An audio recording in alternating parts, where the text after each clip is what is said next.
Bueno, muy buenas noches.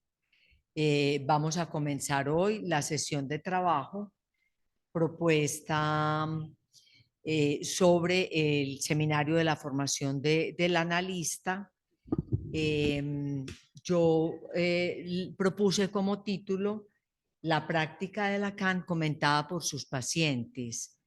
Eh, la propuesta que tengo es de comentar un libro de publicación reciente en español que se llama así, La práctica de Lacan, comentada por sus pacientes. Ya a medida que avance iré contando un poquito más al respecto.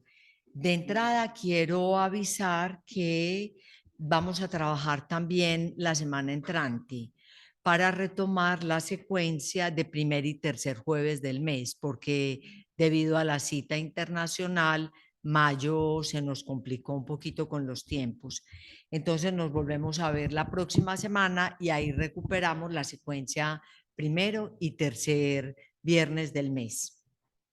Bueno, el libro, ustedes tuvieron la ocasión de recibir en la invitación, por lo menos la portada del libro y la carátula. No tenemos más en este momento, el libro no está en Colombia, lo tenemos las personas que pudimos traerlo. Habrá que ver si hay posibilidad de conseguirlo. Yo creo que es un libro que vale la pena realmente trabajarlo.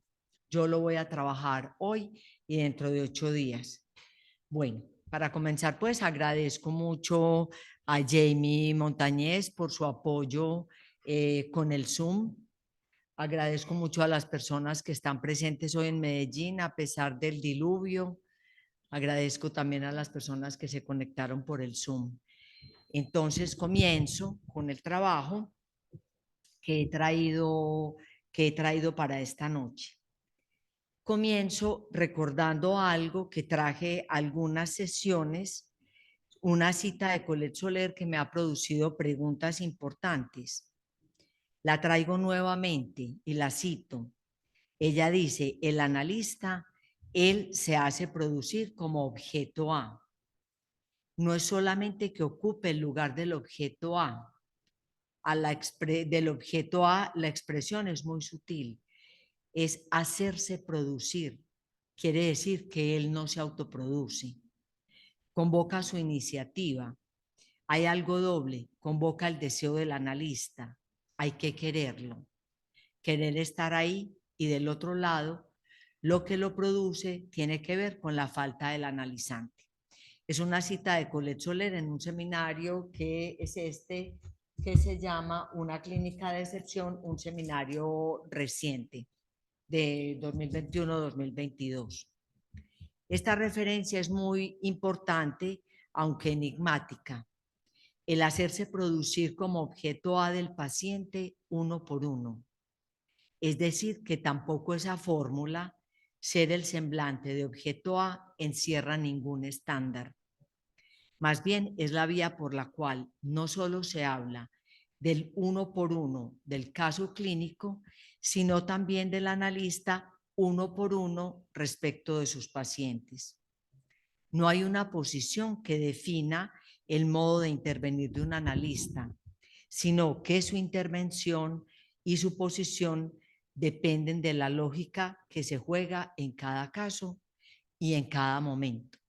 Voy a trabajar, pues voy a traer precisamente esto porque lo que traje pues precisamente fue una serie de testimonios que fui ordenando, siguiendo como algunos temas para la transmisión de lo que esta experiencia que se las voy a presentar a continuación transmite. Evoco también una pregunta de Lacan, la que le dirige a los americanos en Massachusetts en 1975. Él dice, ¿quién es capaz de ser un analista? ¿Quién puede ponerse en situación de analista? ¿Cómo alguien después de una experiencia analítica puede situarse como analista? Pregunta que Colette Soler dice que es el hueso de la cuestión.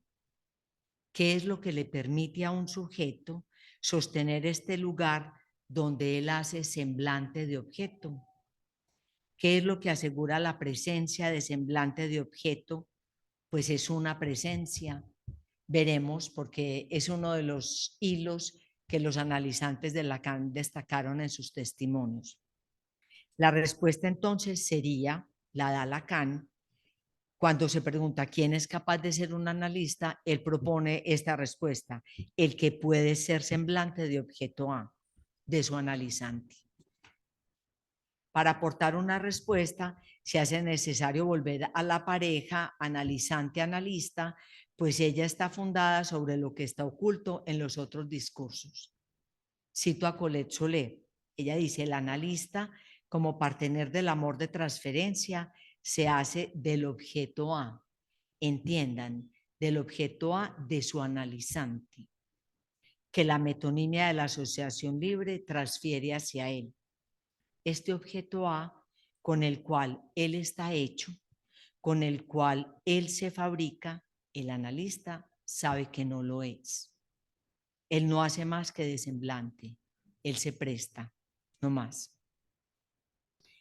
Hay entonces aspectos que son invariantes y aspectos que son variantes. Lo invariante es que si el analista lo es en tanto él se hace producir como objeto A. Lo variante, las variaciones posibles, se sitúan en el contexto de cómo él puede operar en la interpretación según el lugar en la transferencia. Sabemos que, digamos, es la estructura del discurso analítico. Eso es lo invariante, pero lo variante es el caso por caso. Y ya van a ver que, pues realmente yo he disfrutado mucho, he aprendido mucho de los testimonios que este libro trae. Ya se los voy a presentar. Esta introducción que traigo hoy me sirve al mismo tiempo para entrar en el comentario que me he propuesto del libro, que salió recientemente publicado al español, en realidad en francés salió hace unos 3 años. No salió hace 3 años, salió un poco menos porque fue hecho durante la pandemia, que se titula La práctica de Lacan contada por sus pacientes, inspirada en una especie de exploración que ha realizado Luis Iscovich durante la pandemia con 9 analistas. 9 analistas que fueron analizantes de Lacan, de diferentes escuelas. O sea, el sondeo, la experiencia no la hizo con analistas del campo lacaniano. En realidad creo que solamente uno es del campo lacaniano. 9 analistas de diferentes escuelas vigentes en su trabajo y que se analizaron con Lacan, asistieron a los seminarios, a las presentaciones de enfermos e hicieron controles con él. Estos 9 analistas, se los cito, fueron Mustafa Safwan, Gerard Pommier, Patrick Balaz. Los 3 fallecieron recientemente. Además, Jean-Pierre Winter, Christian Simatos, Annie Staricki, Jean-Jacques Moscovitch, Eric Porge y Mark Nash. Mark Nash no trae un aporte de su propio testimonio directamente. Él es el hijo de Sasha Nash, que es un colega de Lacan, alguien con quien Lacan trabaja, y lo que él realmente aporta para el libro y el capítulo que está dedicado a Mark Nash se llama Transherencia, un juego entre transferencia y la herencia, porque en realidad después de la muerte de su padre, él encontró unas cartas de intercambio entre Lacan y su padre y las pasó como para la publicación. Como lo he dicho, todos ellos pertenecen a diferentes escuelas de orientación lacaniana, lo que le permite a Iscovich en su prefacio decir: este libro proviene de un principio antisegregatorio. Los autores no fueron seleccionados según su pertenencia a una institución, sino por tener un mismo deseo: transmitir los desafíos de una experiencia crucial, el encuentro con Lacan, una prueba más de que sobre los fundamentos de la experiencia lacaniana, cada autor supo rebasar las diferencias de la historia para hacerse presente en la subjetividad de nuestra época. Esa es una cita del prefacio que no es la que está aquí, pero es una cita de Iscovich en el prefacio.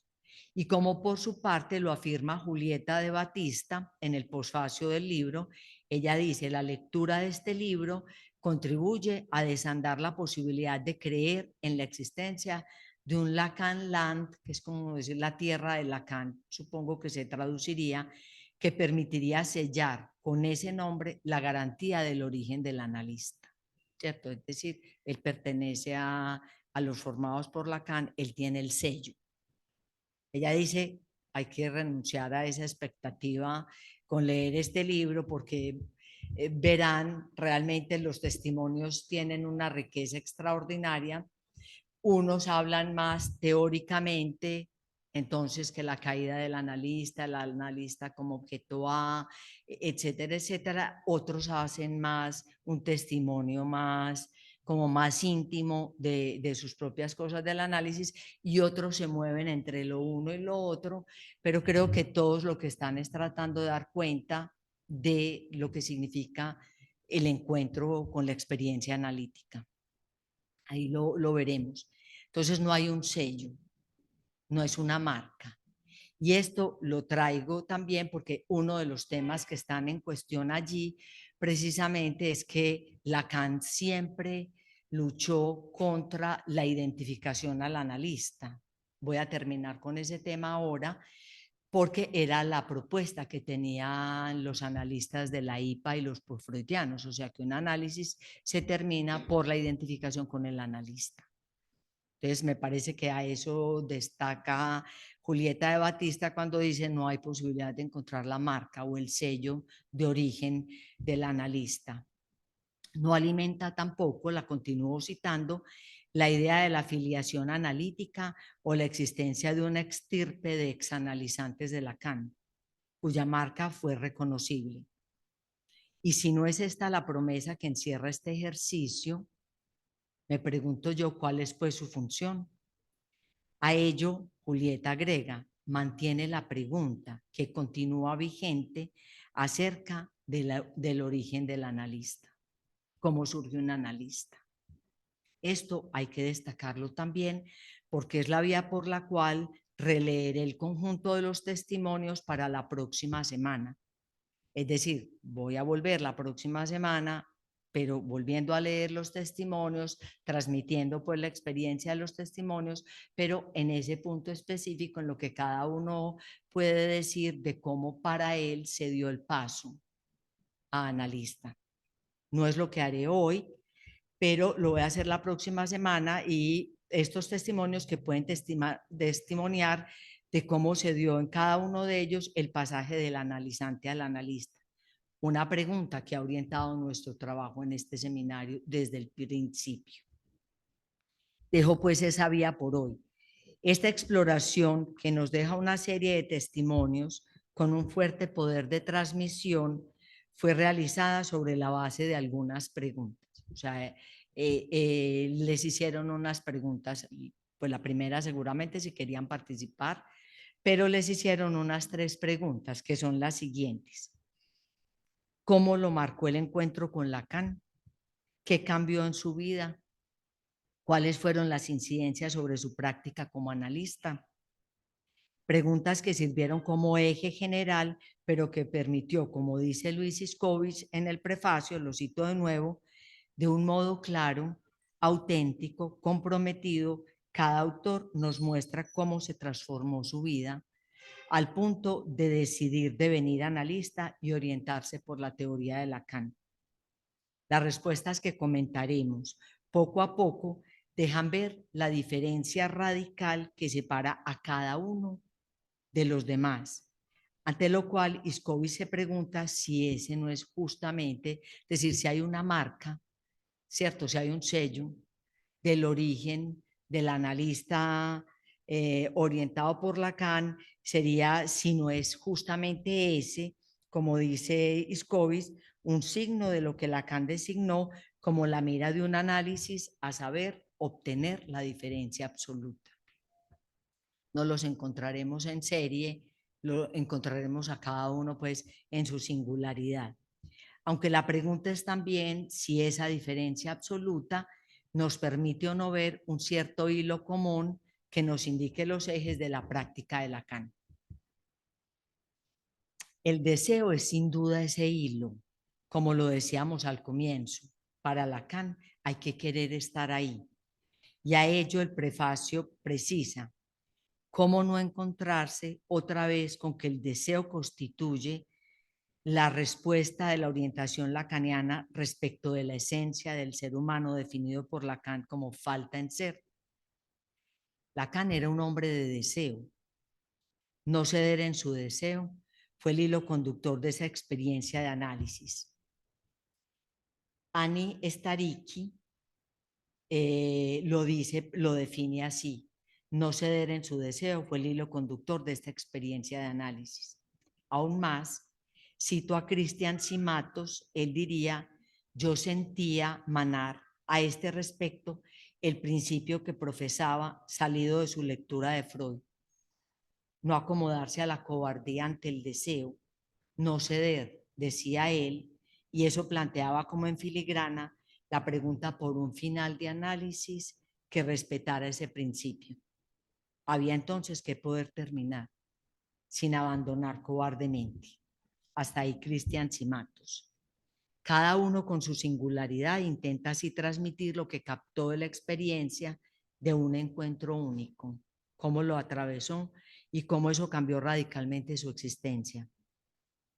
Eso hace que salta a la vista que, tal como está en Lacan de la teoría, hay otros tantos Lacanes, cuantas formas tomó para plegarse al inconsciente de cada cual, dice Iskowitz en el prefacio. Destaco esta aseveración porque está justamente en la vía de lo que introduje hoy al comienzo, es decir, el hacerse producir implica plegarse a la singularidad de cada sujeto. Por eso me pareció muy interesante esa definición que da Iskowitz, dice: está en Lacan de la teoría, y pues todos decimos Lacan dijo, Lacan, ¿cierto? Pero él dice que había tantos Lacanes como, de alguna manera, analizantes. Luego volveré sobre esta perspectiva, pues voy a extraer esta beta de los diferentes testimonios. Hay preguntas que orientan el texto. Hay una teoría lacaniana, hay una enseñanza lacaniana, pero se podría decir hay una práctica lacaniana, porque se llama la práctica de Lacan, pero hay una práctica lacaniana. La pregunta tiene, digamos, ese matiz que implica no caer en la tentación de encontrar los estándares de la práctica de Lacan. ¿Cómo abordar este punto sin hacer una exacerbación imaginaria de la persona de Lacan? Es una pregunta que yo me hago, porque en realidad es alguien que produjo efectos muy importantes y que tienen que ver con su modo de ejercer el psicoanálisis. Pero entonces, ¿cómo no ceder, digamos, en la tentación o en la fascinación imaginaria respecto de la persona de Lacan? ¿Cómo no transmitir el espíritu de una identificación a esa práctica? Cómo extraer de ello una enseñanza sobre el deseo del analista y sobre el acto del análisis sin que medie la identificación al analista, que saben, pues ya lo dije, es el problema. Sí, como lo decía el propio Lacan: hagan como yo, no me imiten. Una afirmación muy paradójica, muy interesante: hagan como yo, es decir, la estructura del acto, pero no me imiten en el sentido imaginario de no hagan las mismas cosas que yo hago. Voy a volver al final de mi exposición de hoy sobre el testimonio de Jean-Pierre Winter, pues hace una elaboración muy interesante que enseña mucho al respecto en un eje que se puede definir siguiéndole. El eje que les voy a plantear va de la fidelidad a la invención.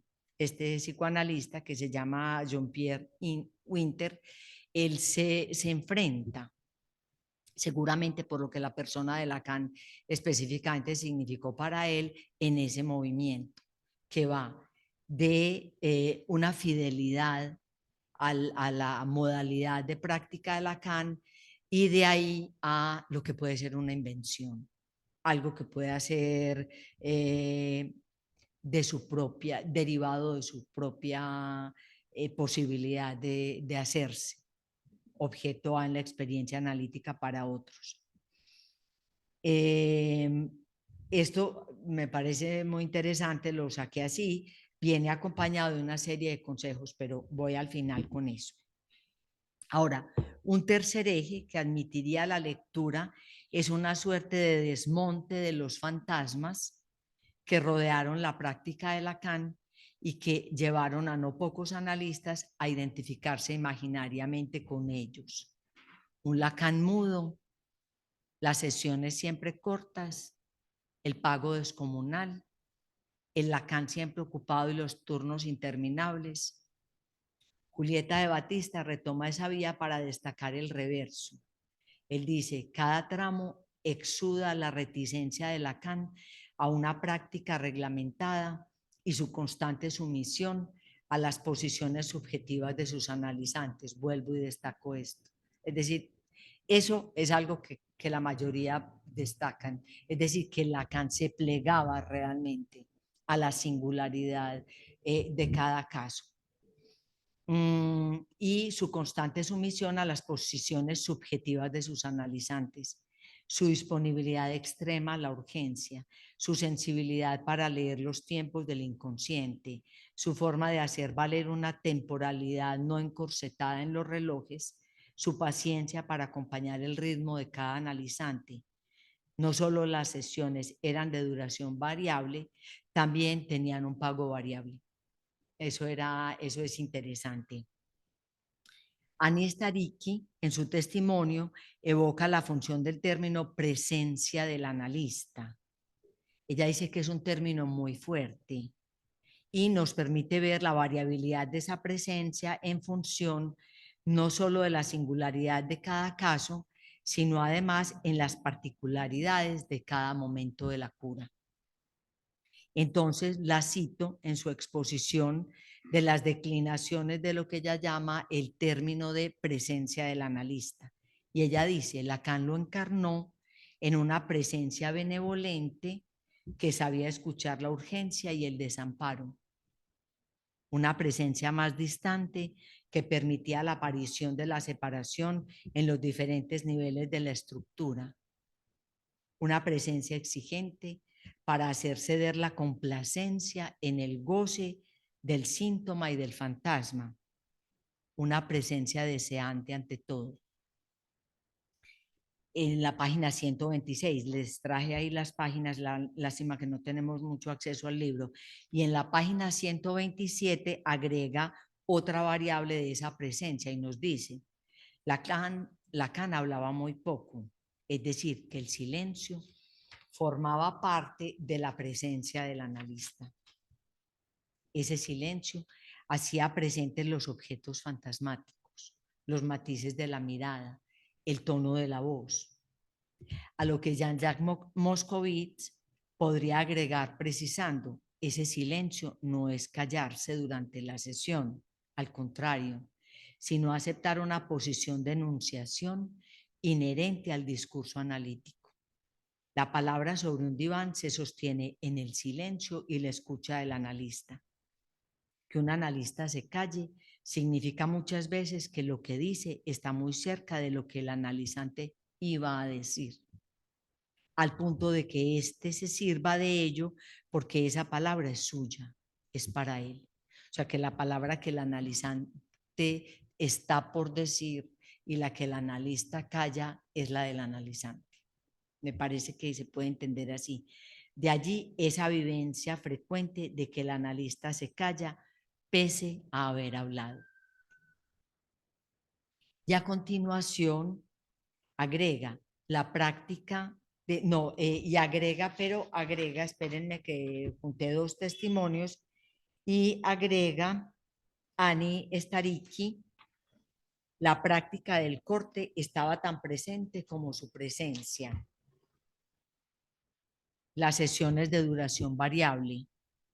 lo cual no quiere decir, como se oye muchas veces, que las sesiones fueran sistemáticamente cortas. No, durante el comienzo de la cura y el tiempo de construcción del saber inconsciente, con las vueltas de la demanda, Lacan practicaba sesiones a veces hasta de 20 minutos y más. A la inversa, en el franqueamiento final del momento del pase, las sesiones eran muy cortas.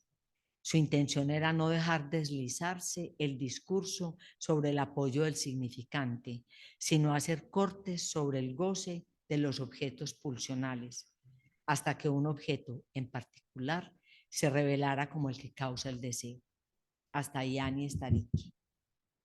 Otra modalidad más de la presencia es descrita por Jean-Pierre Winter respecto a su modalidad de escucha. Dice lo siguiente: Lacan escuchaba a su estilo, como si no escuchara. Porque dicen que mientras tanto leía el periódico, ordenaba otras cosas, miraba para otro lado, hacía muchas otras cosas. Y entonces, miren este analista cómo lo define: escuchaba a su estilo, como si no escuchara, muy calmo y distendido, sin mirarme a los ojos, como si su cara y su cuerpo no participaran de la interlocución en curso. Eso él dice, yo lo llamo el arte del semblante de sordera. Ese modo de reaccionar a un nudo significante, haciendo de cuenta que había oído mal, allí donde el analista promedio habría tendido a señalar un equívoco. Por su parte, Eric Porge destaca su experiencia de análisis como inconmensurable. Es muy interesante también, pues yo no podría leer todo el libro acá para transmitirles a ustedes la riqueza que tiene, pero cada uno además tiene una manera particular de definir ese encuentro. Él dice es inconmensurable, es un encuentro inconmensurable, es decir, que no hay una medida común, por dos razones. Él dice, no solamente por la enorme distancia que había entre Lacan y yo, sino además porque era imposible encontrar como una medida, como un estándar también. Yo creo que eso para todos es bastante claro. Destaca de Lacan la disponibilidad, su manera de responder a la urgencia, también la libertad de estilo. Tanto en sus intervenciones orales cuanto en las corporales, no solo por lo que decía, sino por los movimientos de Lacan. Su arte de provocar sorpresa, su inteligencia del inconsciente. Esa libertad continua no era un sinónimo de hacer cualquier cosa de cualquier manera. Por el contrario, se aliaba con la moderación y la reserva esperadas de un analista. La brújula, dice Porge, que recibí a través de esa mezcla de libertad y reserva, es aquella de la adaptación y la sumisión a las posiciones subjetivas del analizante. Yo creo que aquí hay una beta que en todo caso tiene una novedad interesante, ¿cierto? Yo creo que a pesar de todos los fantasmas que se han creado en torno a Lacan, es el analista rígido, el analista mudo, el analista que no actúa, el analista, ¿cierto?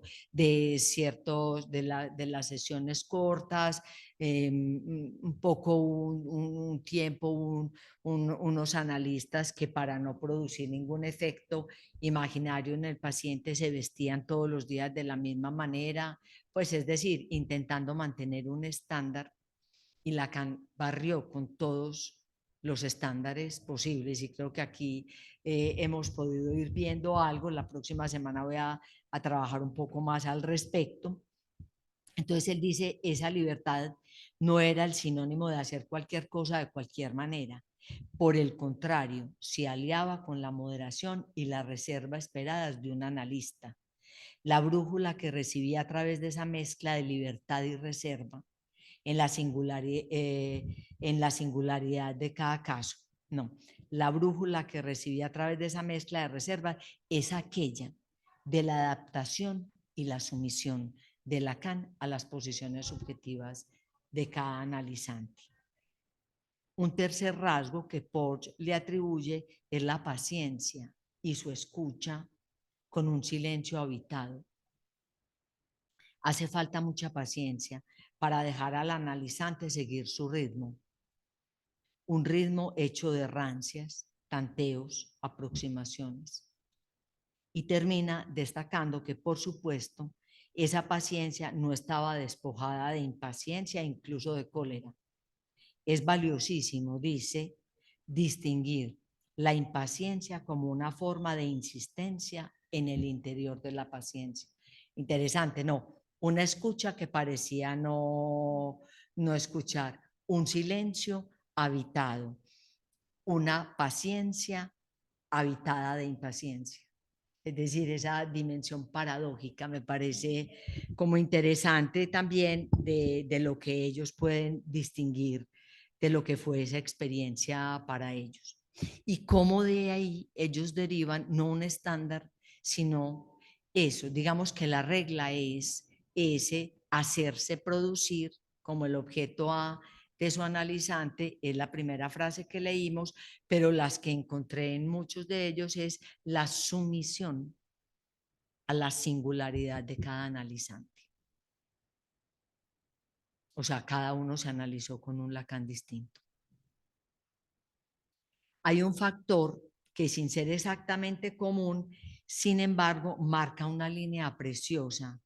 Si la pregunta que se les ha dirigido es hablar sobre su experiencia de análisis y las marcas que esa experiencia les dejó, la contrapregunta, no la respuesta, ¿entienden? Cada uno empieza con formulándose una pregunta. Yo lo voy a trabajar la próxima vez porque no contestan cómo los marcó, ¿cierto? No contestan lo que significó, sino que hacen una contrapregunta, que sería, las podría citar todas, no las traje todas, inicialmente es cómo hablar de esa práctica. Es decir, cómo hablar de una práctica de la que fui objeto. Entonces alguien más decía, Annie Starinsky dice, ¿cómo hablar de la práctica de Lacan? Ni el analizante durante el tiempo de la cura y la transferencia, ni el analizante devenido analista con el final de la cura pueden hablar de la práctica de su analista.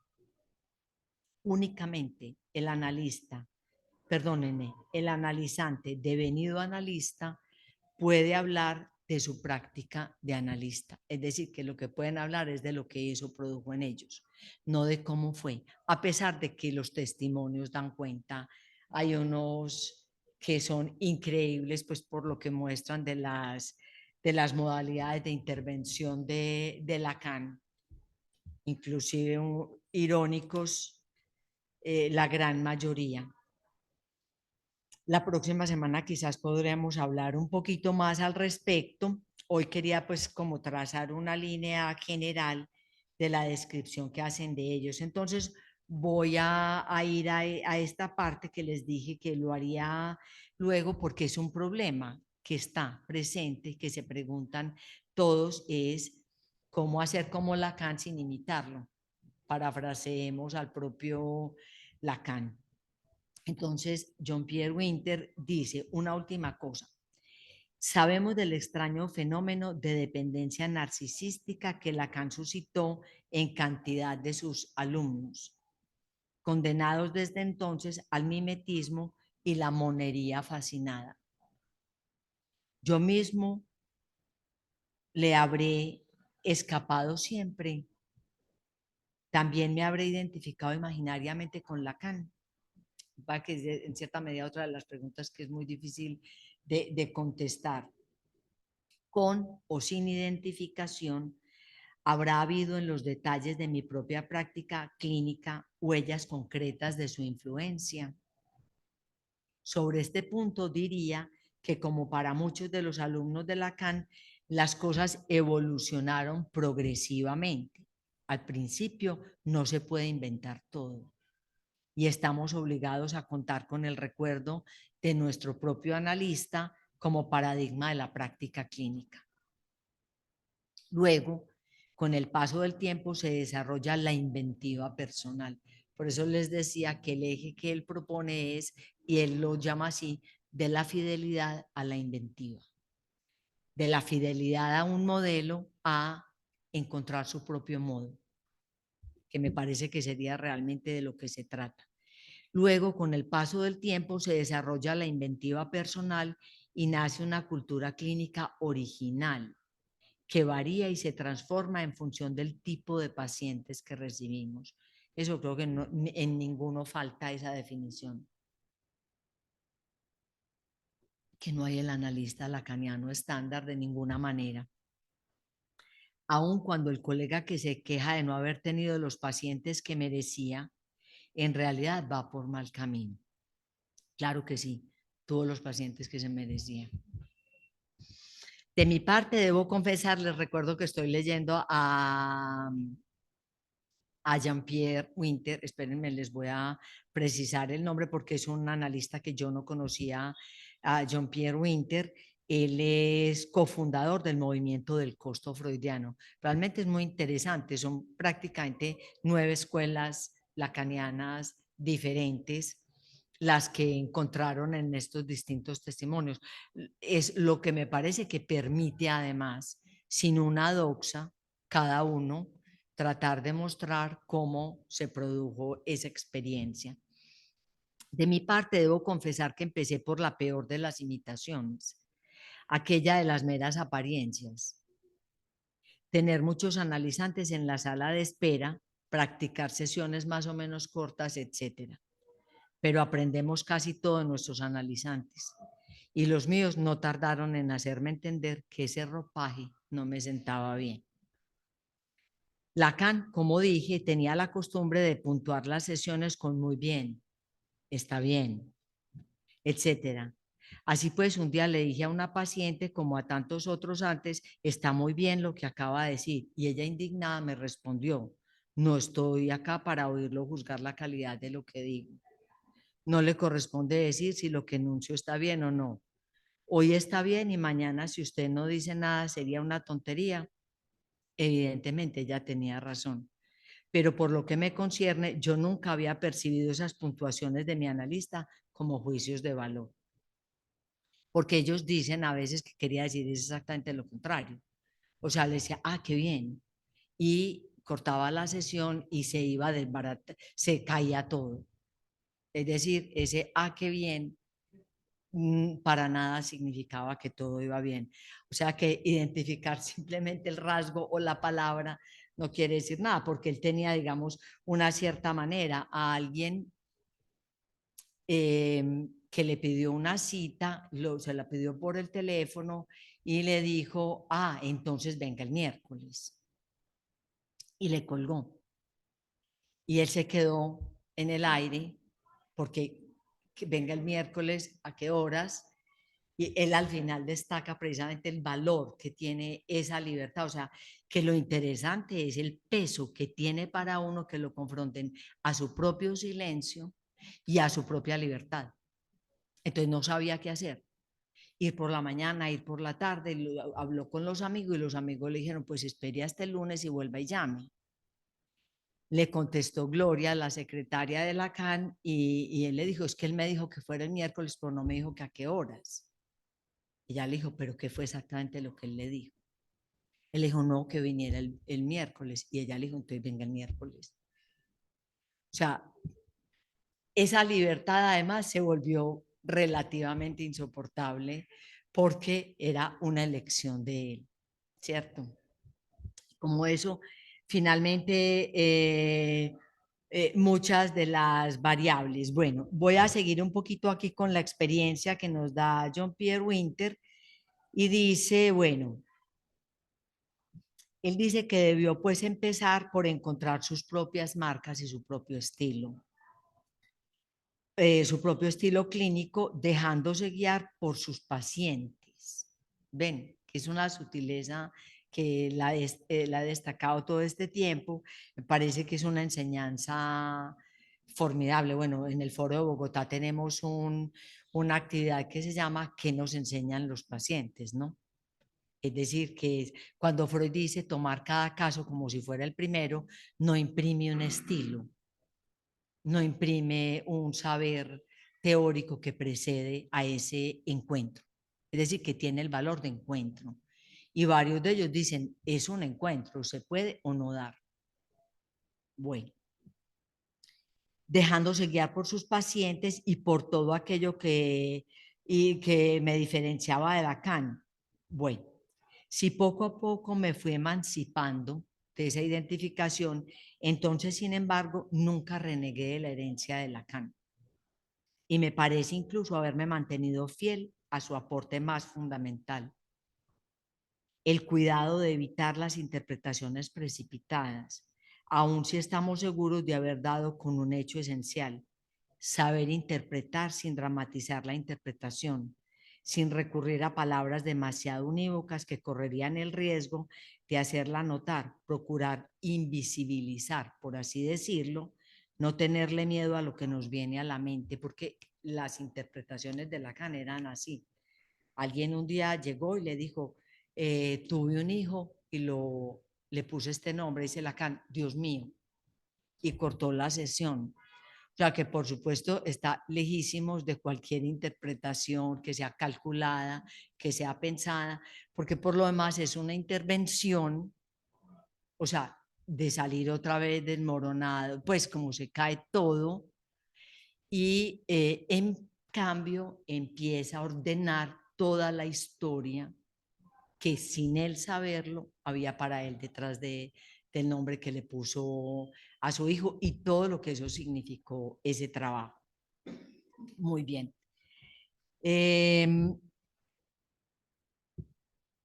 Muy bien, entonces creo que ahí puedo como dejar eso, dos o tres, bueno, él viene ahorita a traer unos ejemplos, no los voy a traer porque no es estrictamente necesario, ojalá algún día lo puedan leer, pero va a poner dos o tres ejemplos en los que él ve aparecer algo de esa identificación, pero de cómo se ve en la necesidad realmente de encontrar un estilo propio.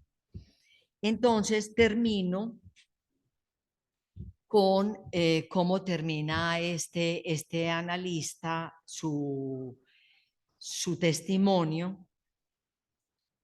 Y él dice, en cualquier caso, diría para terminar que el encuentro con Lacan me salvó la vida. Yo estaba verdaderamente mal barrado. Se tomó su tiempo, no me impuso nada y eso fue decisivo para mí. Es un rasgo de su práctica sobre el cual no se habla lo suficiente a mi entender. El hecho de que no fijaba un ritmo determinado de sesiones. No decía, venga a verme 3 veces por semana, por ejemplo. No, Lacan supo conservar una práctica libre, nunca mecánica. ¿Cuándo lo vuelvo a ver?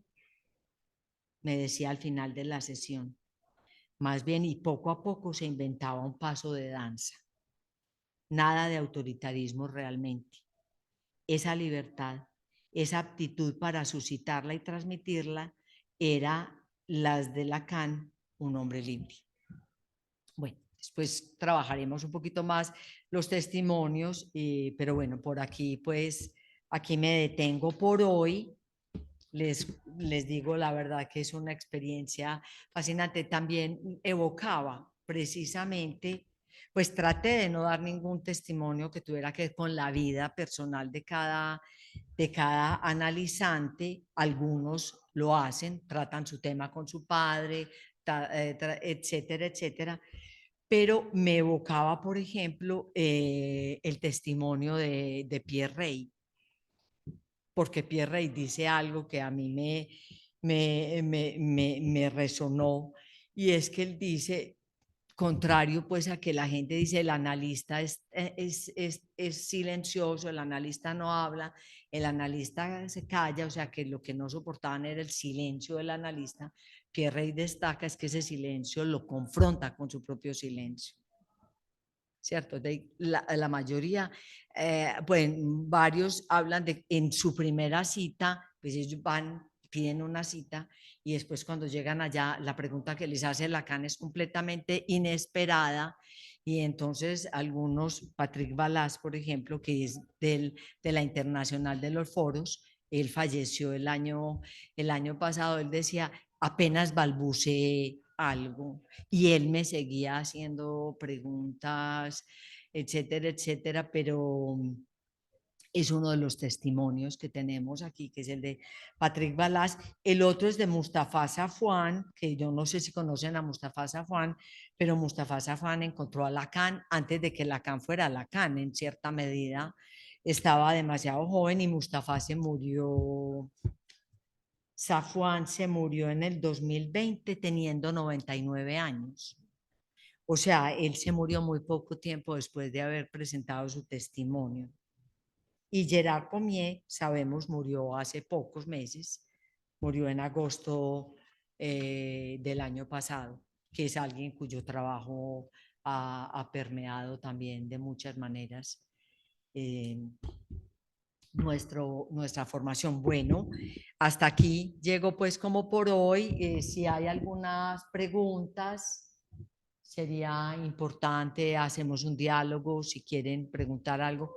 Tal vez no soy yo la que puedo responder, pero tratamos de encontrar la respuesta en los analistas que nos dan su testimonio.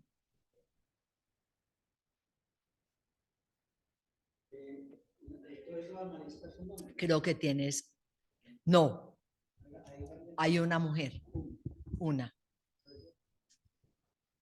sí, hay solamente una mujer. Gerard, Jean-Pierre, Christian, Patrick, Annie, Jean-Jacques, Eric, sí, solo una es mujer. Tengo la idea de que ellos no explican si estos 9 fueron los que aceptaron, en fin, pero solamente Annie es la única mujer. En todo caso, hay otra mujer, no sé por qué te interesa en particular el tema, pero algunas de las preguntas de las encuestas fueron hechas por Griselda Sarmiento también. Ella acompañó a Gerard Pomier, que como les dije, él falleció en agosto del año pasado, y Griselda Sarmiento le hicieron la entrevista a Safwan, que tenía 99 años en ese momento y que es un hombre que trabajó con Lacan. Eh, Les voy a decir a qué edad dice Safwan, en qué momento él empezó con Lacan en los años 50. O sea que realmente hay cerca de 30 años de testimonio de esa práctica a través de ellos.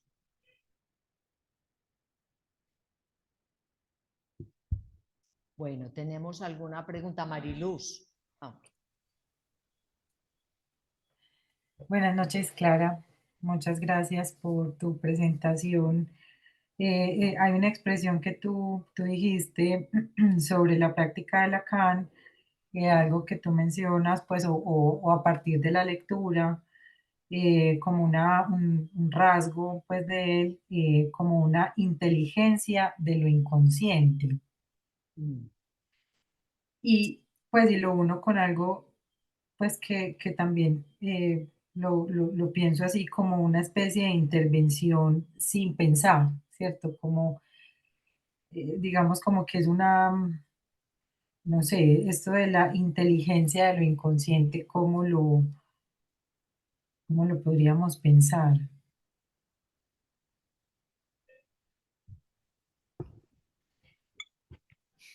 Sí, además porque esa definición está asociada, pues está presentada en serie con respecto a la disponibilidad de él para los casos de urgencia, con respecto a la capacidad de plegarse a lo singular de cada sujeto. Y ahí creo que es justamente donde viene la inteligencia del inconsciente. Y yo no sé inteligencia cómo lo podríamos traducir, no sé cómo fue dicho en francés, está traducido como inteligencia, pero creo que era algo que tenía que ver con una posibilidad de anticipar, ¿cierto? De anticipar ciertas cosas y les doy al menos un caso que me viene aquí. Alguien le dice, a mí lo que más me molesta es que soy muy pasivo. Y él le dice, usted no es el pasivo, el pasivo es su padre. Y él dice, ¿cómo lo supo? O sea, el de dónde derivó esto. Y eso lo lleva a trabajar precisamente una posición de inhibición de su padre, pero es como lo que percibe es que esa interpretación de Lacan apunta a lo que en el inconsciente, en el realmente se jugaba. Y pues hay varios testimonios como ese. Por ejemplo, él tuvo un hijo y le puse X nombre y él dice, Dios mío. Entre otras cosas es porque el nombre que le puso a su hijo es uno de los nombres de Dios. Pero su ascendencia es judía y haberse insertado en la cultura europea hace que tenga que funcionar con dos religiones, ¿cierto? Entonces ese Dios mío y corte de sesión es como que él dice, es como si él supiera que yo no había empezado a hablar de las cosas más importantes de mi historia, porque dice, hasta ese momento iba un poco a entretener a Lacan, se dejó entretener, supongo, y le llevaba libros, le llevaba comentarios de los libros que había leído, le comentaba X cosas y dice, pero a partir de esa interpretación es como que se abre toda mi historia en la relación con la religión, pues con la religión. ¿Cierto? Y cómo eso marcó sus familias paterna y materna. Entonces, Mariluz, no sé si esto es lo que puedo decir, pero creo que en realidad era eso. Por eso alguien que les leí decía, el analista calla porque lo que está por decir son palabras del analizante. Lo que espera es que el analizante finalmente las pronuncie. Bueno, eran así de ese estilo muchas de sus interpretaciones que ellos señalan cómo saltaba al paso, pues es decir, cómo salía inclusive adelante. Ujú. Sí, esto puede estar relacionado con, pues, como con esto del salto del león, ¿cierto? De Freud. Y esto también me llama la atención como escuchar sin escuchar, Ujú, ¿cierto? Estar como atento exactamente a qué, ¿cierto? Para saltar, ujú, pero me llama la atención esto de inteligencia de lo inconsciente, precisamente porque también, no sé, va un poco más allá como de una habilidad, sino como también como una sensibilidad, eh, como también decían, pues como los testimonios, pues a lo subjetivo y a lo inconsciente del paciente. Gracias, Clara. Safwan, por ejemplo, comentaba que él había tomado la decisión después de unos años de análisis con otro analista, pues Lacan no era conocido en ese momento, no era muy conocido, le dieron, sin embargo, varias referencias a quien llamar, llamó a Lacan y entonces Lacan le dio una cita para dentro de, no recuerdo, 20 días, un mes, y él le dijo, pero, Safwan le dijo, pero ¿cómo es posible? O sea, tengo como una veintena de pacientes que necesito controlar con usted. Le dijo, entonces venga inmediatamente. Y, o sea, yo creo que hay algo de eso que yo podría decir, me pareció interesante lo que trae Mariluz, porque Freud esperaba el salto del león. Yo creo que Lacan saltaba antes que el león. Que la inteligencia tal vez, que la inteligencia tal vez tiene que ver con el acto. efectivamente. Pero el acto no es, este lo que me está queriendo decir es esto, eso debe significar que esto o aquello. Y ahí, bueno, no lo había pensado, lo digo también en borrador, pero me parece que lo que todos señalan es precisamente eso. O sea, Freud esperaba el salto del león, Lacan saltaba antes que el león. Entonces, un poco dejaba el león en el aire y se iban y ellos decían, y aquí quedo yo, pues venga el miércoles.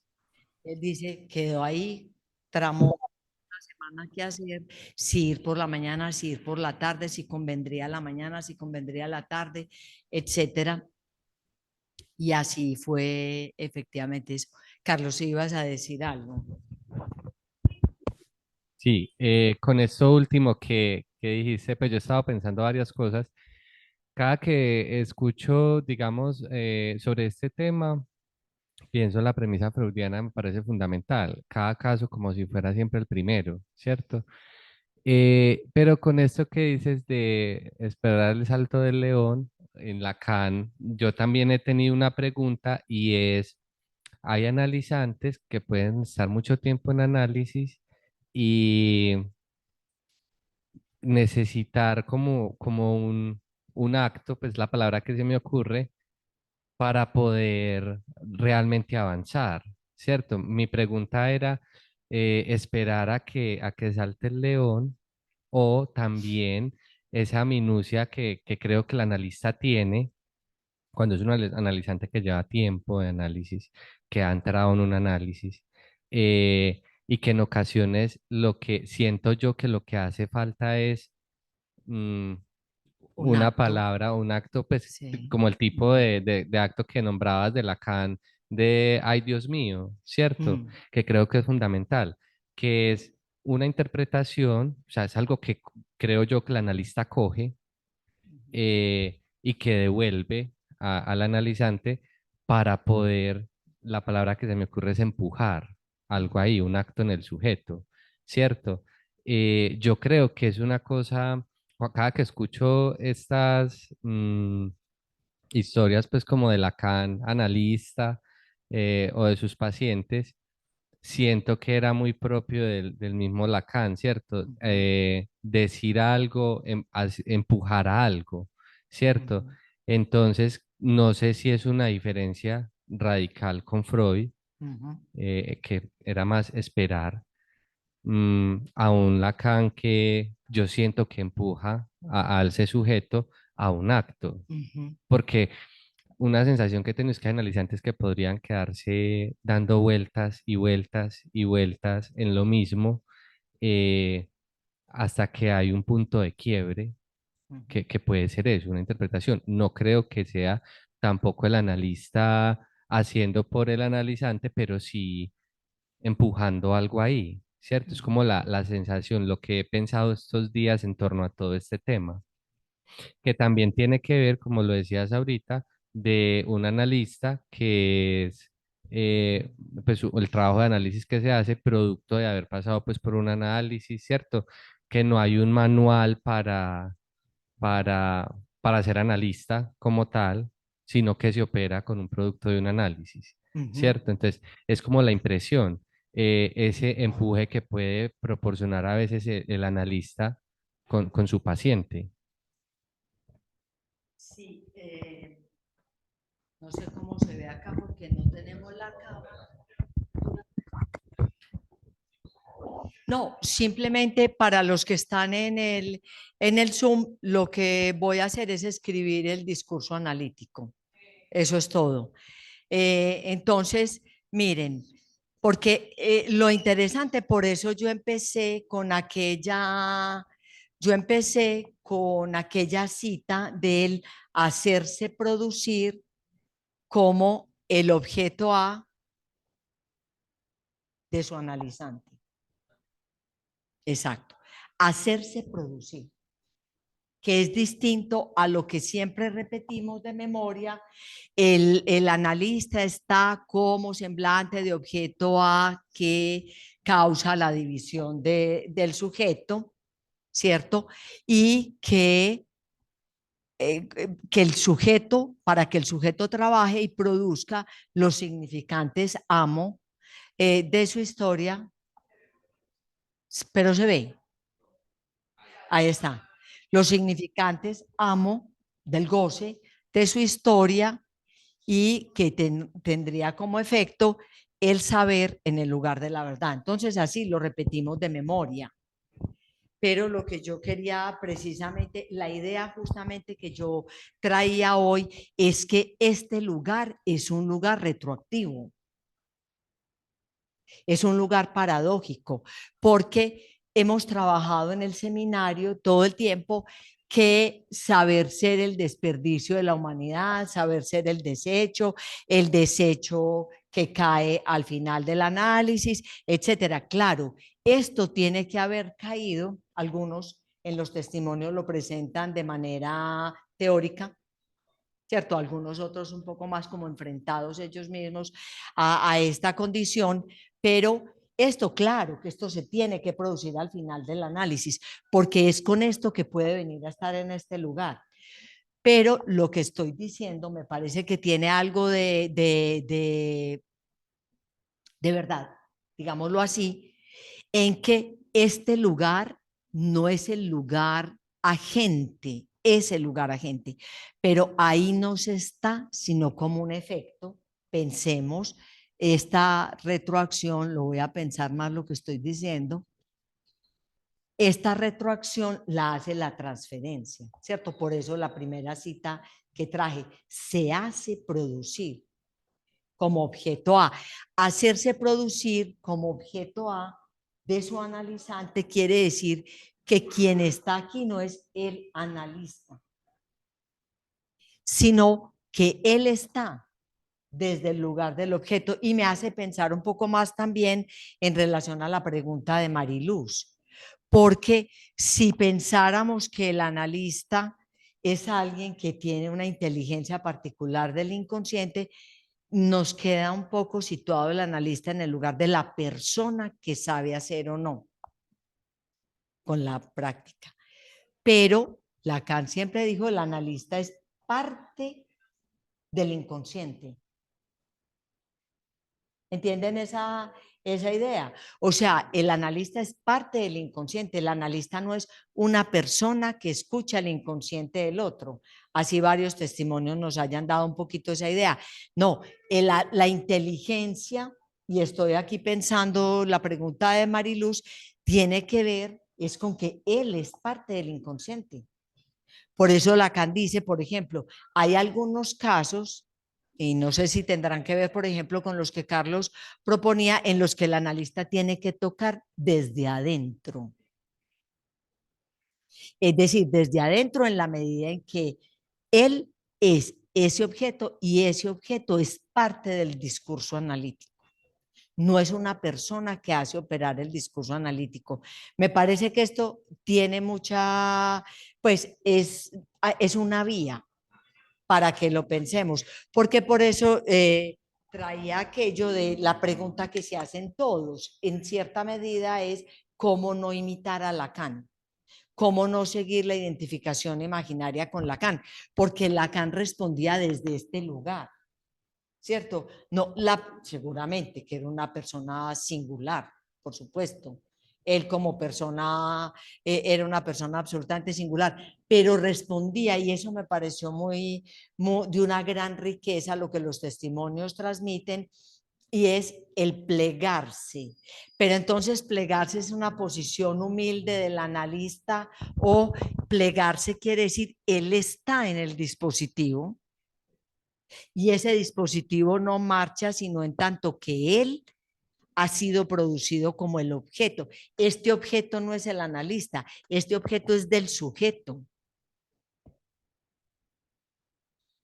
¿Sí me entienden? Es muy importante eso. O sea, que no es un plegarse en el sentido como de una posición humilde, que seguramente no tenía ninguna de esas características, pero no importa, era poder funcionar como el objeto causa de este. Y me evocaste, Carlos, a alguien que Lacan le dijo, sí, ya eso me lo dijo ayer, y más o menos, y él dice, pues ayer no vine. Pues entonces el que quiso decir con eso, en realidad entiende que a eso no hay que darle vueltas toda la vida. Pues decir, salga de ahí, más o menos, ¿cierto? Es un poco cerrar la puerta, salir, suspender, cortar la sesión, ciertas cosas, pero creo, yo no sé, me gustaría interrogar a Mariluz qué piensa, pero realmente el plegarse es el hacerse producir, que fue la cita que traje. Pareció muy interesante porque leyendo el libro y leyendo los testimonios, yo dije, esto me hace pensar la cita que Colette Soler decía, que la vuelvo y la leo, que dice, el analista, él se hace producir como objeto A. Y dice como el objeto A de su analizante. O sea, que él hace es el semblante del objeto causa del analizante, no el de él. Él es el resto, ¿cierto? O sea que estos dos objetos A son distintos en cierta medida.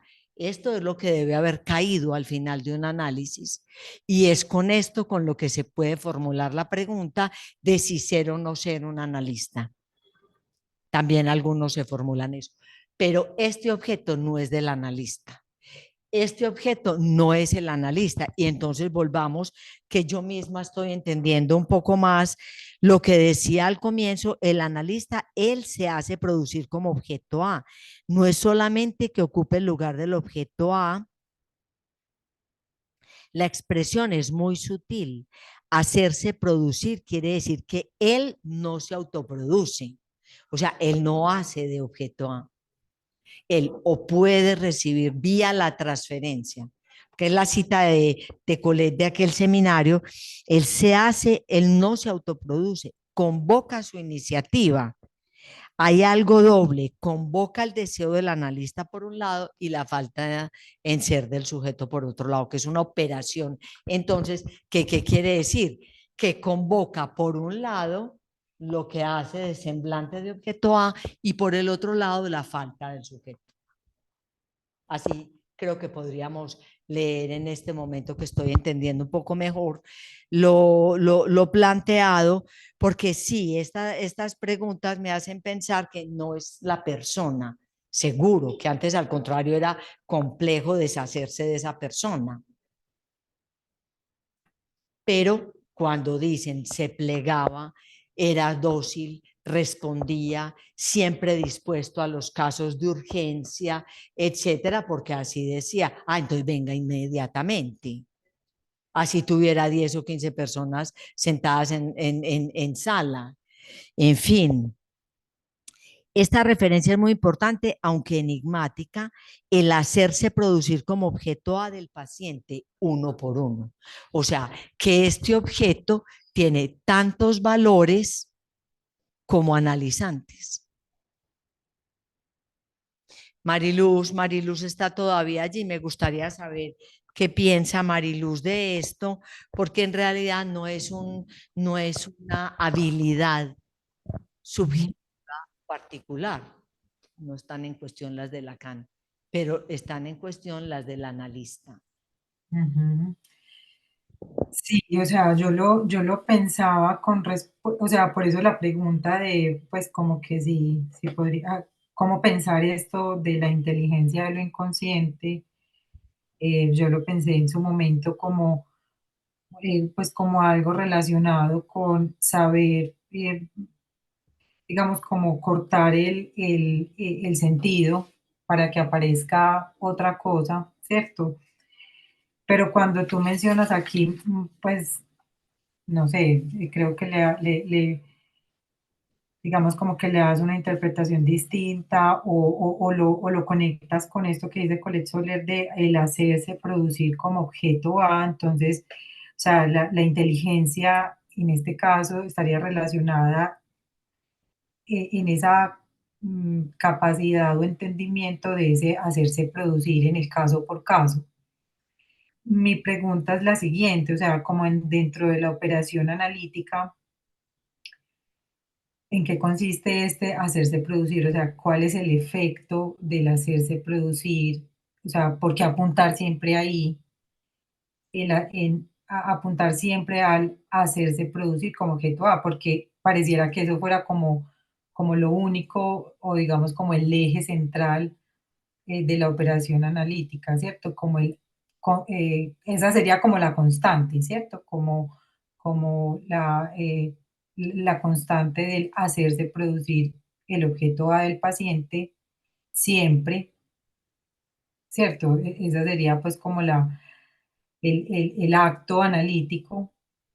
Entonces mi pregunta es, bueno, esto, ¿cuál es, pues como que esto en la operación, esto en el paciente, qué es lo que evoca, ¿cierto? Y lo conecto un poco con la presentación de Gloria hace unos días, que era Clínica del Deseo y Deseo del Analista, cuando ella mencionaba que la interpretación era siempre apuntar al deseo, ¿cierto? Como el vector, como siempre, pues que ella hacía pues como mostraba la metáfora de apuntar siempre con el dedo al deseo. Entonces no sé si esto está relacionado, hacerse producir el objeto A del paciente estaría relacionado con esto que dice Gloria de siempre en la interpretación estaría, se trataría de estar siempre apuntando al deseo. Yo creo que tiene que ver, pero indirectamente, porque en realidad el hacerse producir tiene que ver con la transferencia, no con la interpretación. Por eso el esquema que hice en el tablero, yo hice algo que no está escrito realmente en ninguna parte, pero es decir, es que la transferencia, ese ser el objeto A, semblante de objeto A, es retroactivamente como la transferencia lo sitúa al analista en ese lugar. Es decir, es la transferencia la que le da al analista ese lugar. Entonces, esta supuesta inteligencia tiene que ver con que él forma parte del dispositivo, ¿cierto? Él no hace funcionar un dispositivo, él es parte del dispositivo, él responde desde adentro del dispositivo. En ese sentido, es posible que su interpretación, que tiene la naturaleza del acto, como ustedes dos muy bien lo señalaban, es un acto que está hecho desde ahí, sin el otro, sin pensar, sin sujeto. Entonces, es un acto que está desde el lugar que el analista ha venido a ocupar para el analizante vía la transferencia.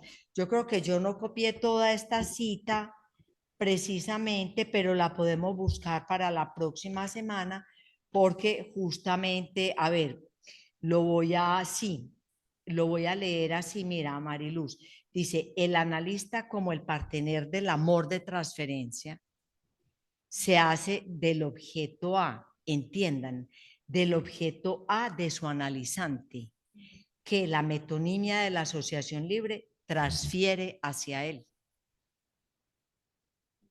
Esa es la verdadera operación de la transferencia, porque yo creo que tenemos que poner en cuestión también algunos de los conceptos que tenemos en el principio de la transferencia, el amor de transferencia, la transferencia dirigida al analista, etcétera, etcétera. Yo creo que hasta con Freud podemos demostrar que eso no es la transferencia.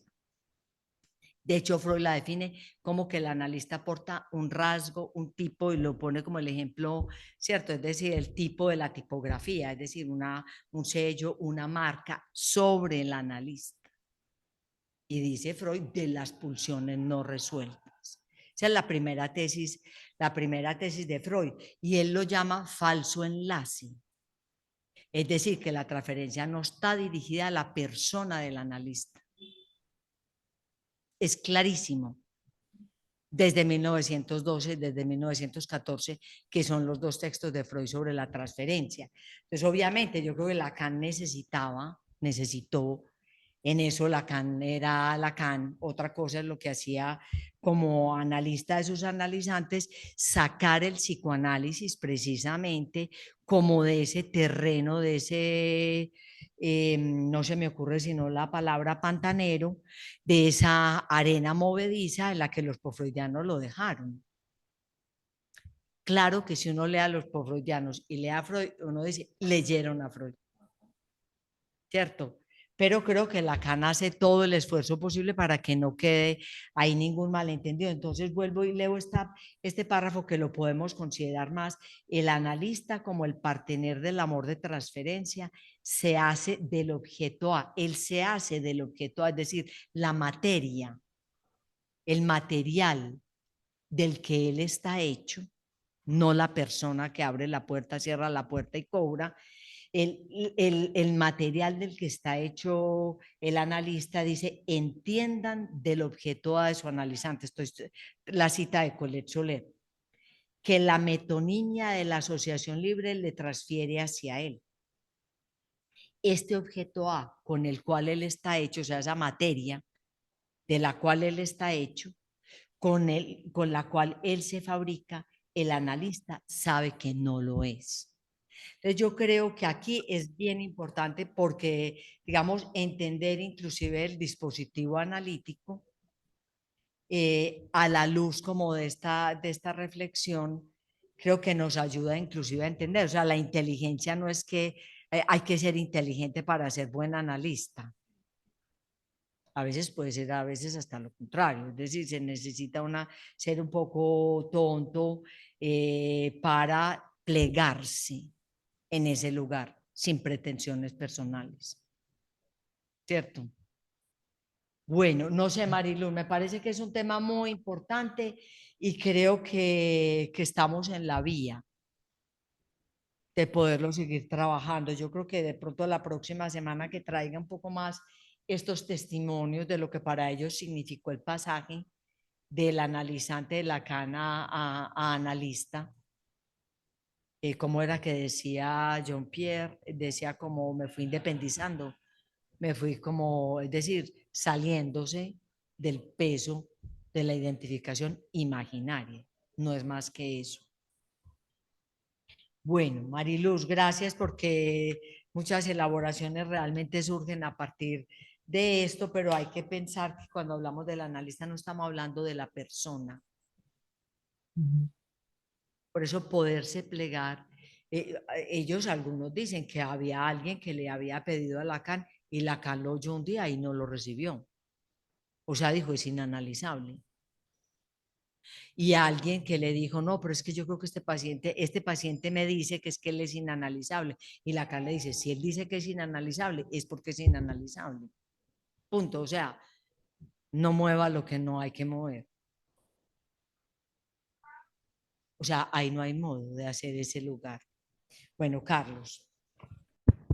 Bueno, pues justo eso, me parece que es una discusión muy importante, pues que hay que seguirla pensando, me parece que es fundamental porque eso me evoca también otras cosas, pues, ¿cierto? Desde adentro, siendo parte del dispositivo, no la persona como tal, pues en el análisis me pareció muy interesante cuando decías, mencionan que se van independizando, pues en últimas, en la posición de analista, el analista no está. Tiene eh, que haber caído. Ajá, tuvo que Ujú, haber caído, o sea, no ujú, está, es él solo en su en su acto, ¿cierto? ujú, Porque pensaba en esto que discutíamos también en algún momento con del analista que trae Colette Soler, ujú, que es esa diferencia radical entre el analista que es en su acto y el que ya se ha vuelto un funcionario del inconsciente, ujú. ¿cierto? Un mero funcionario. eh, Me parece que es una diferencia radical que yo creo que se esclarece más con con esto que estamos conversando. Eh, bueno, eso, el hacerse semblante precisamente para del Del objeto A objeto A. de su analizante. Ujú, Eso sí. es fundamental. Él no es él. Él es el semblante del objeto causa del deseo del analizante. Ujú. Sí, Ujú, me parece eso fundamental, ¿cierto? Y esa diferencia con el que ya es un funcionario del inconsciente. Incluso pensaba ahorita que hablamos de la interpretación de esta frase de Lacan que emite pues en la dirección de la cura y los principios de su poder y en la ética del psicoanálisis, ¿cierto? paga con sus palabras en sus interpretaciones. O sea, no hay que ser tan apresurado, diría yo. No hay que hacerlas desde la persona, sino desde esa posición, o sea, siendo parte del dispositivo, desde adentro, ¿cierto? En su acto, pues, que es lo Ujú, que me resuena con estos. Me parece que es radical. ujú, muy bien. Bueno, tenemos otra pregunta en el Zoom. No, por ahora no hay más preguntas, Clara. Ah, apareció Marily otra vez. Adelante. Clara, es que de todas maneras, pues esto es muy, muy, muy enigmático para mí. Esto del hacerse producir como objeto A, ¿cierto? Que no es cualquier objeto, ¿cierto? Es este objeto causa el deseo, pero que es inasible, que no tiene pues como sustancia, ¿cierto? Entonces, pues como que me llama la atención, pues, o sea, eh, porque estamos pensando pues como que digamos como haciendo el ejercicio de la clínica de Lacan, pues la clínica, la operación analítica, ¿cierto? ¿En qué consiste la operación analítica? Y pues me sigue pareciendo muy enigmático cómo, o sea, si este objeto se desliza, no se nombra, o sea, es imposible de nombrar cómo en la operación analítica el analista logra capturar algo de lo que no se dice, de lo que es imposible y hacer semblante de esto, ¿cierto? Me parece pues que es algo muy interesante pues para seguir pensando. Sí, de acuerdo. Seguimos pensando porque también nos da justamente una idea, claro, de la noción de la transferencia de Lacan. Bueno, seguimos pensando. Muchas gracias. Yo creo que podemos dejar por hoy. Carlos, ¿ibas a otra pregunta?